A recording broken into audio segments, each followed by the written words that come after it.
Yo, what's up everyone? Welcome back to the channel, and today I'm going to show you how to use Apple Pay for online purchases. Let's get straight into the video. There are 4 steps. The first is to ensure Apple Pay is set up. So you got to make sure that you have a compatible Apple device, and then just ensure that Apple Pay is set up on your device with valid credit or debit card.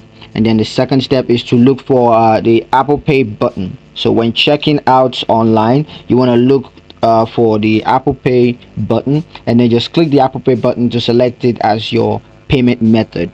And then the third step, of course, is to authenticate the transaction. So on the iPhone or the iPad, just use Touch ID or Face ID on your device, or your device passcode, to authenticate the transactions. And on the Mac, you could also just use Touch ID to authenticate the transaction.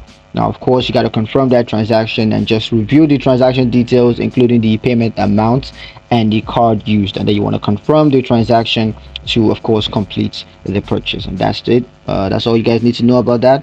So that's pretty much it for the video. Hope you guys liked it. Hope you found it useful. If you did, like the video, comment down below, let me know what you thought. Share the video with your friends and subscribe to the channel if you haven't done so already. Thank you guys for watching, and I will catch you guys in the next one. Peace.